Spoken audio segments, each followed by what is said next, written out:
उत्तर प्रदेश के मुख्यमंत्री योगी आदित्यनाथ की सरकार ने पेपर लीक मामलों को लेकर एक बड़ा और सख्त फैसला लिया है। सरकार ने यूपी सार्वजनिक परीक्षा अध्यादेश 2024 को लागू करने का निर्णय लिया है, जिसके तहत पेपर लीक में दोषी पाए जाने पर कठोर दंड का प्रावधान किया गया है। इस अध्यादेश के तहत यदि कोई व्यक्ति पेपर लीक में दोषी पाया जाता है तो उसे 1 करोड़ रुपए का जुर्माना और आजीवन कारावास की सजा दी जाएगी।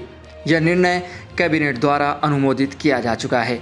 इस अध्यादेश का उद्देश्य उत्तर प्रदेश में परीक्षा प्रणाली को पारदर्शी और निष्पक्ष बनाना है। पेपर लीक जैसी घटनाएं न केवल छात्रों के भविष्य के साथ खिलवाड़ करती हैं, बल्कि शिक्षा प्रणाली की विश्वसनीयता पर भी सवाल खड़ा करती हैं। योगी सरकार के इस बड़े कदम से उम्मीद है कि भविष्य में ऐसी घटनाओं पर पूर्ण विराम लगाया जा सकेगा। मुख्यमंत्री योगी आदित्यनाथ की अध्यक्षता में मंगलवार को राज्य मंत्रिमंडल की मीटिंग हुई। कैबिनेट की बैठक 44 प्रस्तावों को मंजूरी दी गई।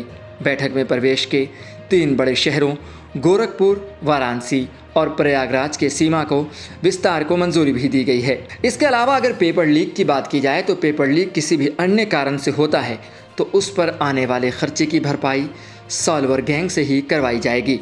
यह कदम सुनिश्चित करेगा कि उन सभी लोगों और संगठनों को आर्थिक दंड भी मिले जो परीक्षा प्रक्रिया को बाधित करने की कोशिश करते हैं। इसके अलावा यदि परीक्षा प्रभावित होती है तो उस पर आने वाले वित्तीय भार को सॉल्वर गैंग से वसूलने तथा परीक्षा में गड़बड़ी करने वाली कंपनियों तथा सेवा प्रदाताओं को हमेशा के लिए ब्लैकलिस्ट करने का भी प्रावधान किया गया है। दोषी की संपत्ति भी कुर्क की जा सकती है, जमानत भी आसानी से नहीं मिलेगी। इससे यह सुनिश्चित होगा कि भविष्य में वे कंपनियां किसी भी सरकारी परीक्षा में शामिल न हो सकें और परीक्षा की पवित्रता बनी रहे। दरअसल उत्तर प्रदेश में कई भर्ती परीक्षाओं में गड़बड़ी के मामले सामने आ चुके हैं। खासकर यूपी पुलिस की सिपाही भर्ती और ARO भर्ती परीक्षा के पेपर लीक होने के बाद कई सवाल खड़े हुए थे। वहीं बात करें उत्तर प्रदेश लोक सेवा आयोग यानी UPPSC द्वारा आयोजित परीक्षा इस साल फरवरी में पूरे राज्य में आयोजित की गई थी। हालांकि पेपर लीक की खबरों के चलते मार्च में से तत्काल रद्द कर दिया गया। रद्द किए जाने के बाद मुख्यमंत्री योगी आदित्यनाथ ने निर्देश दिया था कि परीक्षा 6 महीने के भीतर दोबारा आयोजित की जाएगी। इससे पहले सरकार ने पेपर काउंटिंग रोकने के लिए नई नीति की घोषणा की है। प्रत्येक परीक्षा शिफ्ट में अलग अलग पेपर सेट बनाने के साथ साथ पेपर कोडिंग प्रक्रिया की भी अधिक व्यवस्थित तरीके से व्यवस्थित की जाएगी। इसके साथ ही केवल सरकारी माध्यमिक विद्यालय, डिग्री कॉलेज, विश्वविद्यालय, polytechnic, engineering college, medical college या साफ सुथरे रिकॉर्ड वाले प्रतिष्ठित अच्छी तरह से वित्त पोषित शैक्षणिक संस्थानों को ही परीक्षा केंद्र के रूप में नामित किया जाएगा।